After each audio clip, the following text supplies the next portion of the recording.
I get asked about quite often from students, and just recently someone online was asking about, like, how do you write songs, or tips for writing songs, tips for coming up with riffs and whatnot.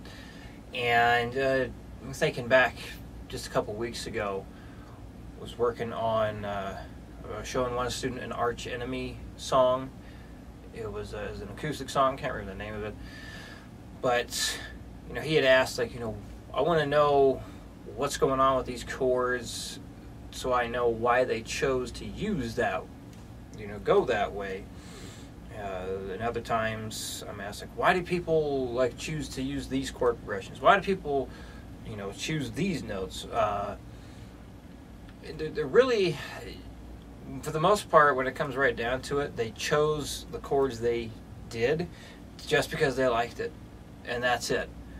When it comes to writing songs, coming up with riffs and whatnot, what it really comes down to is you just try it. If you like it, use it. If you don't like it, keep messing around until you find something you do like.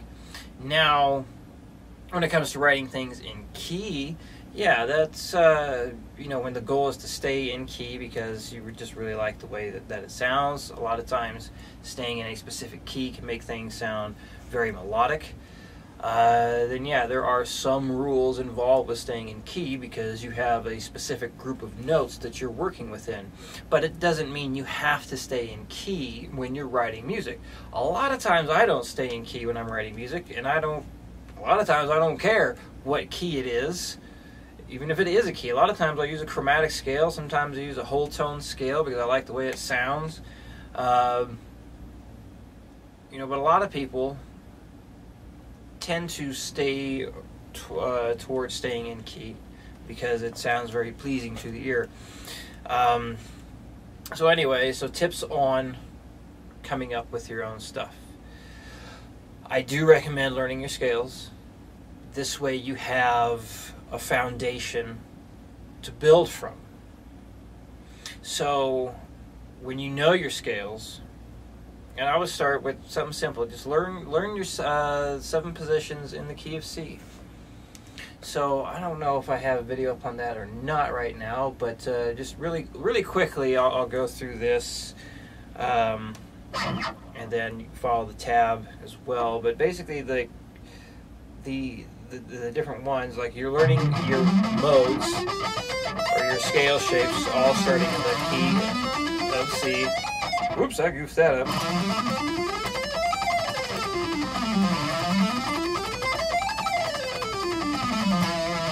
Open position for that too.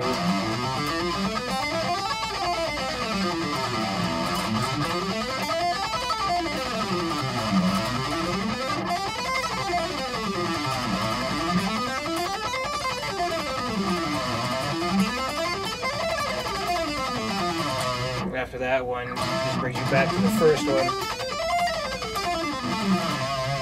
I know I played that a bit too fast for a typical lesson, but I want to try and get as much info in here as possible. So pause the video, or if you go to the Mile High Shred blog on WordPress, or you just go to Mile High, well, yeah, go to, I'll put a link up for that in this video description. You go there, search for this lesson in there, and you'll see the different, actually I'll just post a link straight to it, but that blog will have the different scales I just used there. So why do you learn to use those or memorize those? Because once you learn that, you have all your natural notes that happen. It's kind of like you playing all the white keys on the piano. All those notes go together.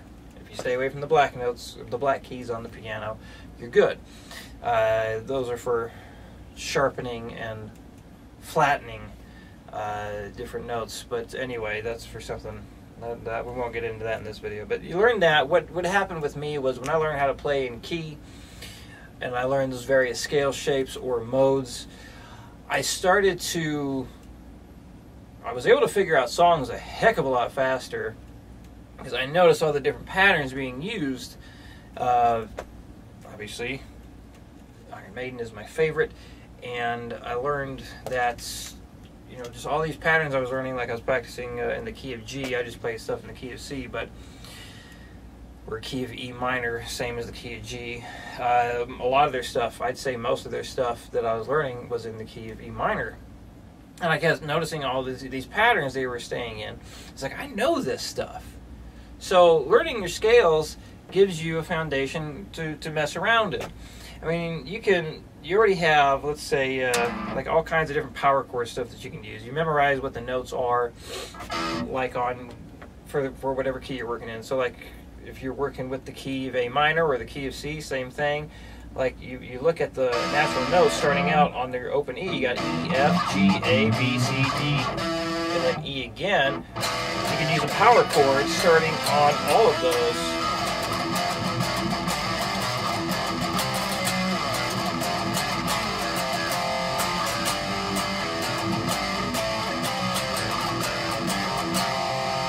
And just play around in those. You got the same shape. Of course, if you don't know what a power chord is, it's basically a fifth chord using that shape right there. Again, check out the blog. I'll have these chords that I was messing around with, just tab straight one after the next. The same thing was starting on your open A. You have A, B, C, D, E, F, G. Back to A. You got the same chord shape you can use here.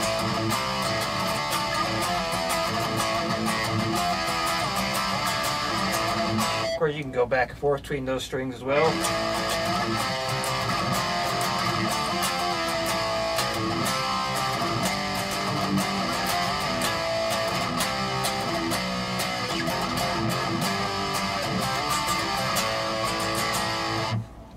And all kinds of stuff. So if you have that foundation, you have all kinds of stuff you can build with. There are a lot of different chord variations and whatnot you can use as well, like 2-finger major and minor chords, or you say major third interval, minor third interval. So I'll put these up in the blog as well. But stuff like this, like it's an F, G, A minor, B minor, C, D minor, E minor. Go back up to F, the octave higher there.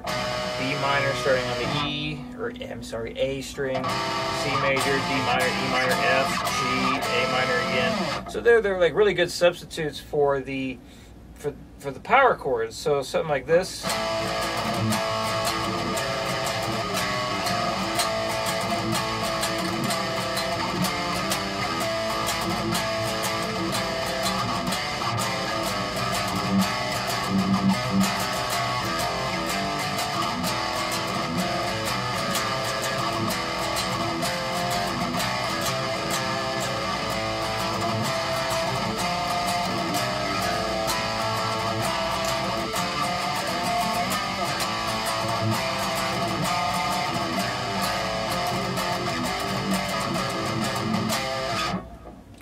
As far as how did I know to go where I was going, or why did I choose to go that way, I've been doing improv stuff, making up my own solos and songs for almost 2 decades now. So that's why it's an instinctive thing.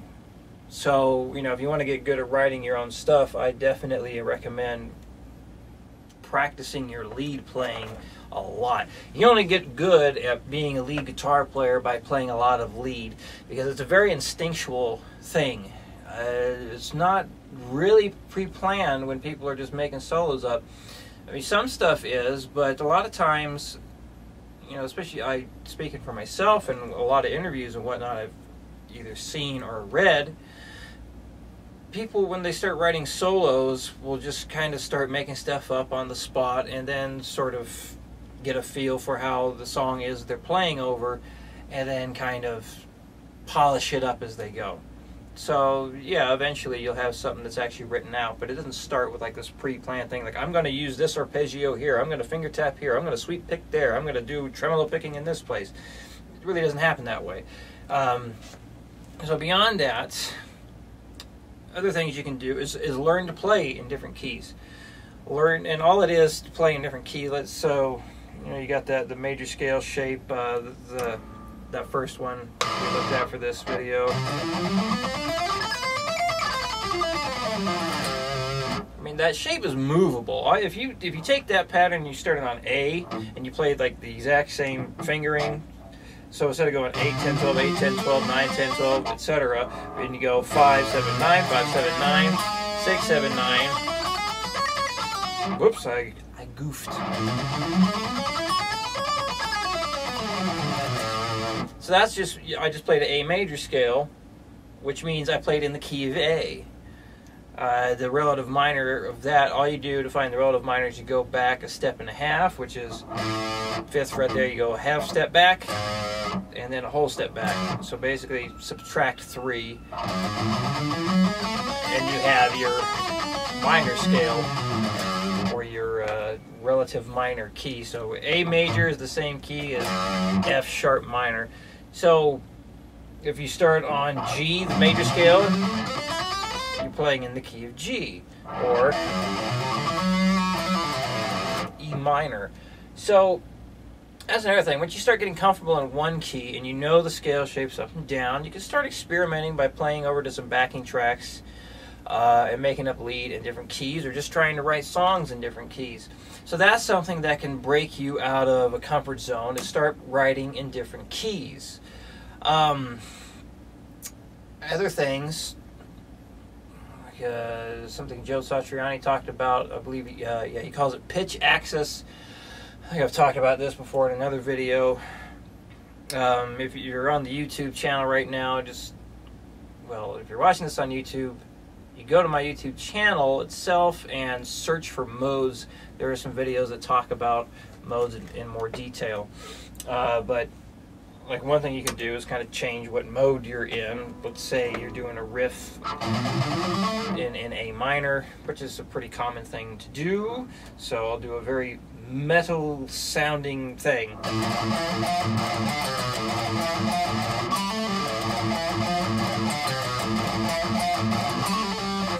Now I'll change the mode, but keep it on the same root notes.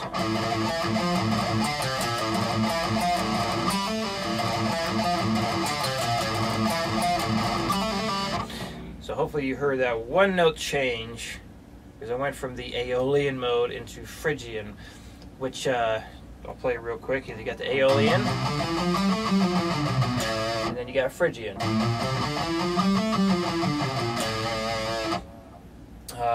So we'll try Dorian, the same idea. It's kind of sounding riff there. Dorian is this. So now it will sound like this.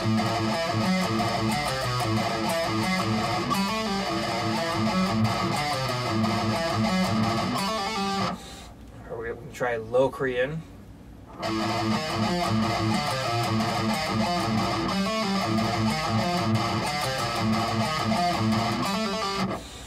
I'll go between all 4 of those modes right there. So we'll do Aeolian. Let's do Aeolian, Phrygian, Dorian, Locrian.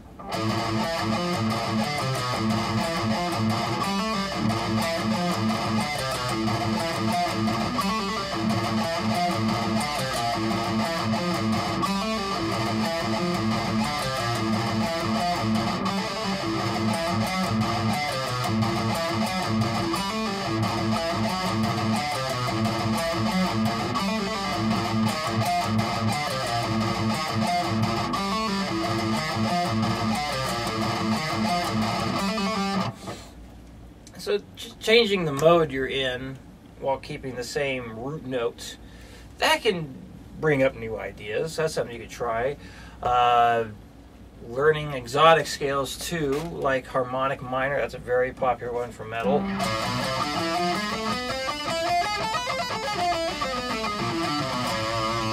I like Hungarian minor a lot.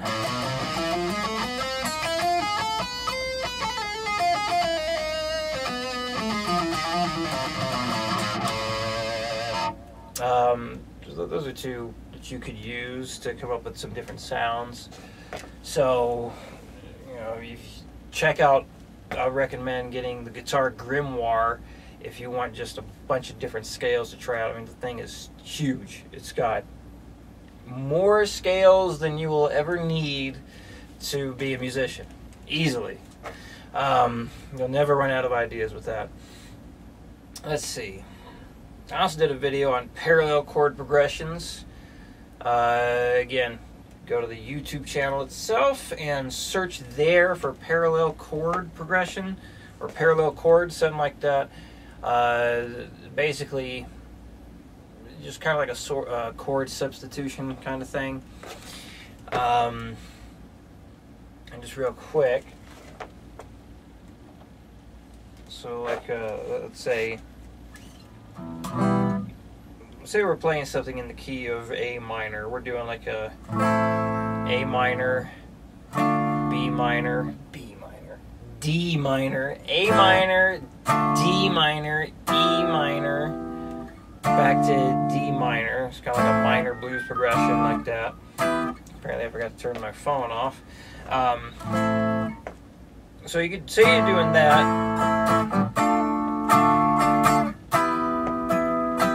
If you wanted to do the parallel key of that, the parallel of A minor is A major. So it's a pretty simple way of remembering if it's what the parallel key is. It's just you're going from major to minor with the same root note. So the key of the parallel for that, for the key of A major, would just be an A major, D major, E major. So I'll go between the two.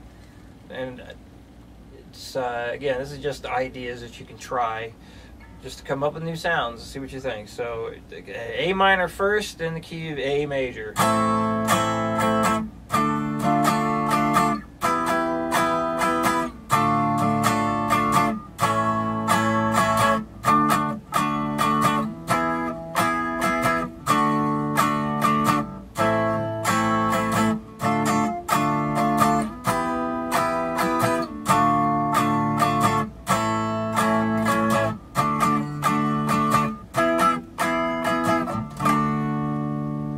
So that's an idea.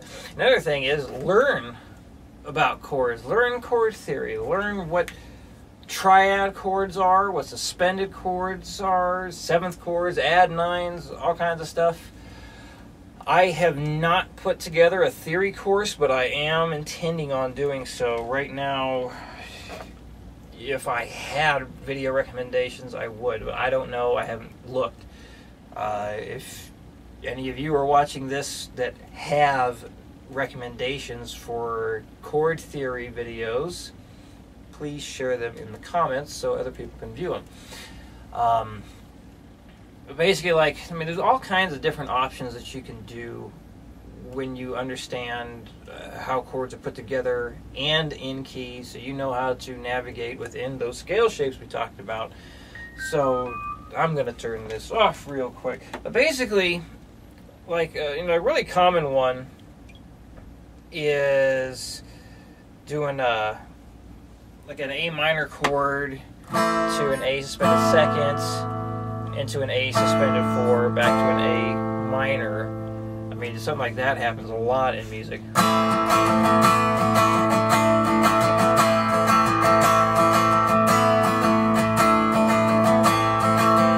Instead of just staying on an A minor chord the whole time. And something like that can just be applied to a more metal sounding thing.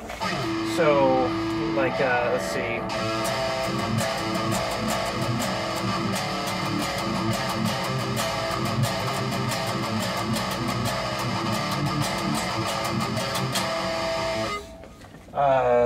Basically, I played the exact same chord sequence right there. It was an A minor, A suspended second, A suspended 4, into an A minor. So, yeah, you learn your chords, how they're built, what makes them what they are, how they apply in key. That can definitely help give you more ideas on what to do.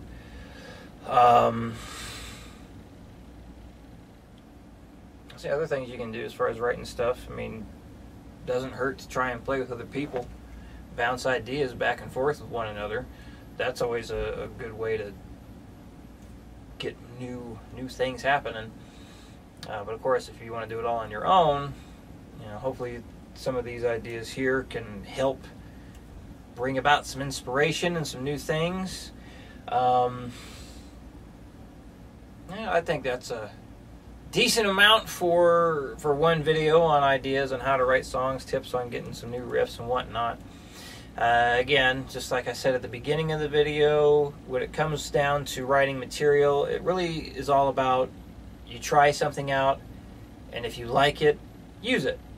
If you don't like it, keep trying new things.